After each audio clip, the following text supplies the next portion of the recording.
Minyak bumi dan gas menjadi sumber energi utama yang saat ini banyak digunakan untuk keperluan industri, transportasi, maupun rumah tangga. Minyak bumi dieksplorasi dan dikonsumsi setiap hari. Tentunya lambat laun akan habis. Sedangkan proses terbentuknya memakan jutaan tahun. Saat ini telah dikembangkan sumber energi alternatif, misalnya bioenergi dari beberapa jenis tumbuhan dan sumber energi lainnya seperti energi matahari, angin, dan gelombang. Namun, produksi energi dari sumber energi alternatif masih terbatas jumlahnya. Seberapa lamakah minyak bumi yang selama ini dikonsumsi terbentuk di perut bumi? Para ahli geologi umumnya sepakat bahwa proses terbentuknya lapisan minyak bumi dalam hitungan jutaan tahun. Batuan yang mengandung minyak bumi tertua diketahui berumur 600 juta tahun, dan yang termuda berumur 1 juta tahun. Rata-rata batuan yang mengandung minyak bumi berumur antara 10 juta hingga 270 juta tahun. Komponen terbentuknya minyak bumi berasal dari organisme tumbuhan dan hewan yang berukuran sangat kecil, yang hidup di lautan purba yang mati dan terkubur. Kemudian organisme purba tersebut tertimbun pasir dan lumpur di dasar laut selama jutaan tahun, membentuk lapisan yang kaya zat organik yang akhirnya membentuk batuan endapan. Proses ini akan terus berulang di mana satu lapisan akan menutupi lapisan sebelumnya selama jutaan tahun. Kemudian lapisan lautan tersebut ada yang menyusut dan berpindah tempat akibat pergeseran bumi. Deposit yang membentuk endapan tersebut umumnya tidak mengandung cukup oksigen untuk dekomposisi material organik secara komplit. Molekul demi molekul menjadi material yang kaya dengan kandungan hidrogen dan karbon. Dengan tekanan temperatur yang tinggi, lapisan batuan di atasnya akan mendestilasi sisa bahan organik sedikit demi sedikit dan mengubahnya menjadi minyak dan gas bumi. Memperhatikan proses terbentuknya minyak dan gas bumi yang rumit dan memakan waktu yang sangat lama. Selain itu juga, emisi CO2 yang tinggi dan sebagian besar emisi tersebut berasal dari kendaraan yang mengkonsumsi bahan bakar. Jelas bahwa perubahan perlu dilakukan dalam industri otomotif untuk mengurangi emisi tersebut dan meminimalkan perubahan suhu global.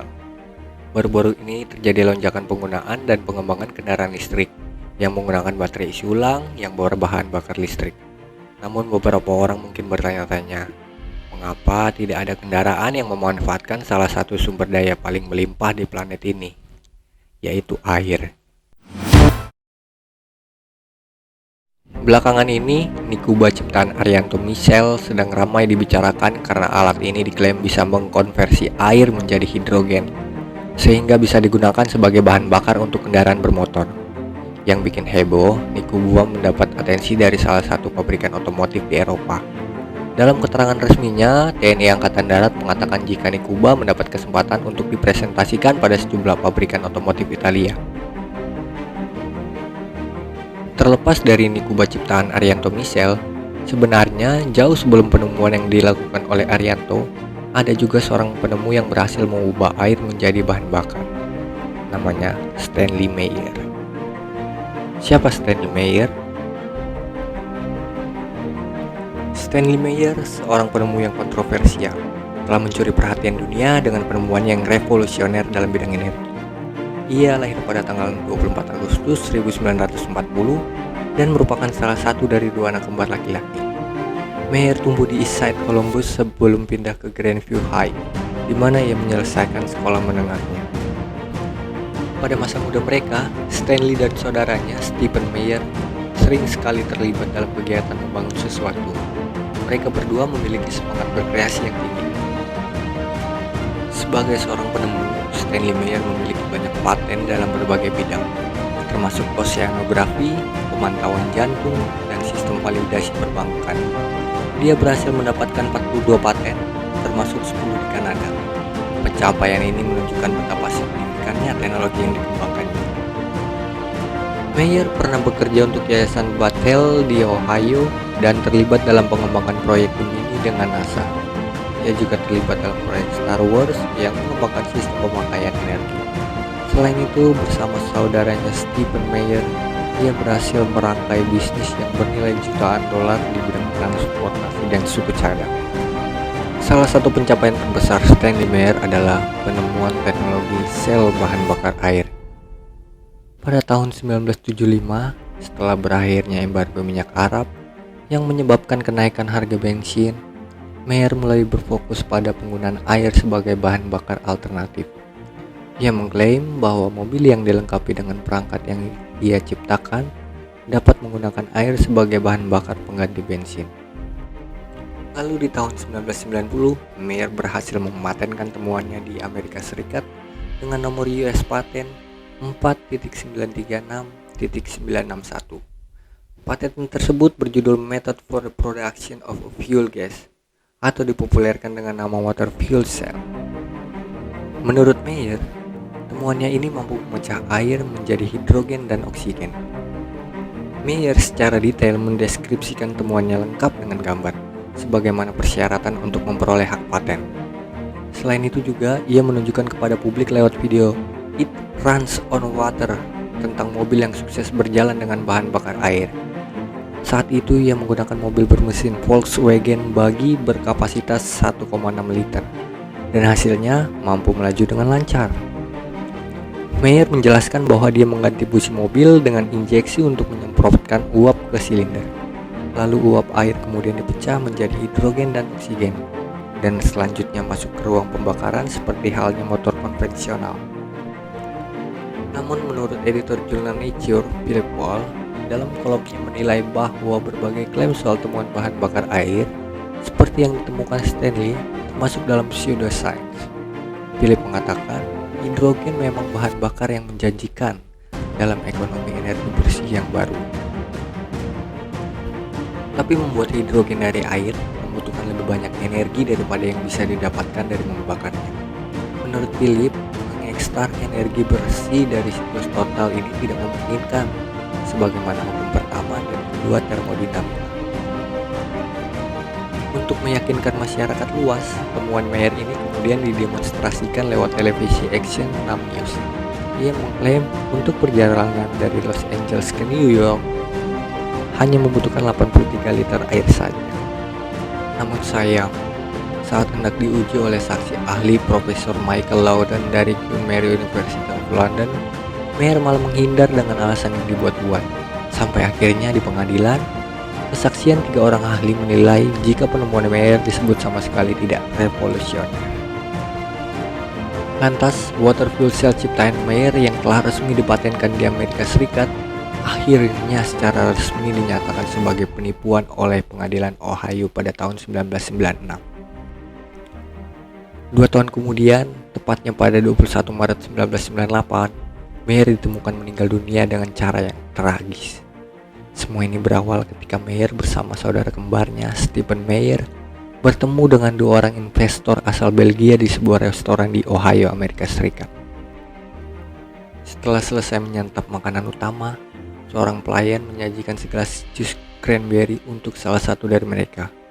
Stanley Meyer kemudian meminum jus tersebut.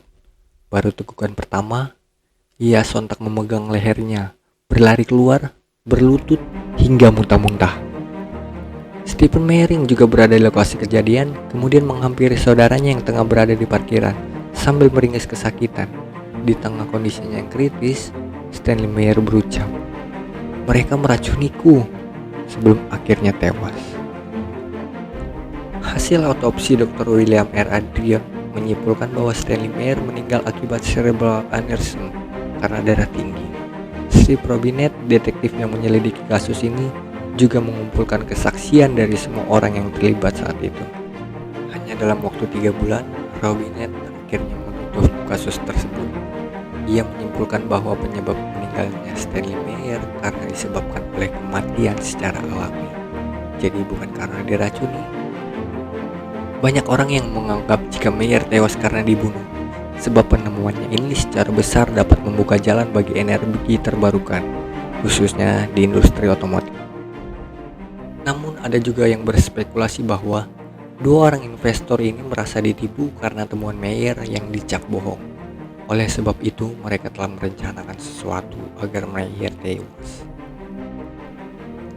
Saya mengatakan kepada mereka bahwa Stanley Meyer telah meninggal dan mereka tidak pernah mengatakan sepatah kata pun, kenang Stephen Meyer. Sama sekali tidak ada kata bela sungkawa, tidak ada pertanyaan kepada kami. Saya tidak pernah memiliki kepercayaan kedua orang itu lagi, ujarnya. Hingga sekarang, apa motif dibalik pembunuhan Stanley Meyer tidak pernah terungkap. Semua seperti dibungkam begitu saja. Meyer meninggal hampir 30 tahun yang lalu pada tanggal 21 Maret 1998. Dokumen-dokumen yang tersisa dan paten yang tidak terdaftar gagal membuktikan secara meyakinkan kelayakan bahan bakar yang dinyatakannya berasal dari air.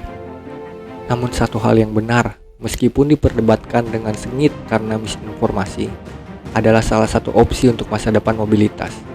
Menggunakan hidrogen yang dimodifikasi secara kimia yang dicairkan dan dibakar di ruang bakar mesin yang kita gunakan setiap hari. Benar sekali, alternatif ekologis tanpa dampak terhadap bensin, solar, ataupun minyak tanah. Dalam dokumentasi yang ditinggalkan Meyer, mudah untuk melihat niatnya untuk menciptakan proses seperti itu. Dimulai dengan air untuk memperoleh hidrogen melalui elektrolisis. Selama bertahun-tahun, konsepnya telah berkembang dengan kontribusi signifikan dari perusahaan ternama seperti Bosch, Aramco, dan bahkan Porsche. Kini proses melibatkan pengolahan air secara elektrolitik di fasilitas skala besar yang didukung oleh sumber terbarukan seperti energi angin atau matahari.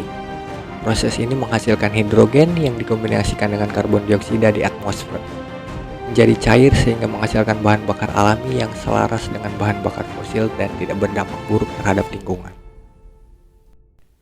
Jadi, mengapa bahan bakar ini, demikian sebutannya, mendapatkan banyak tantangan?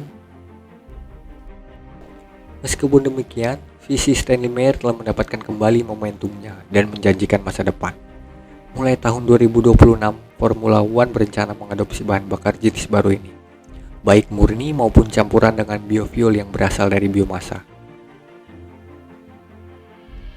Pada akhirnya, mengingat Stanley Meyer pada momen penting dalam sejarah ini, merupakan penghormatan kepada seseorang yang membayangkan sebuah dunia di mana mobil bisa bersih dan menggunakan air sebagai bahan bakarnya.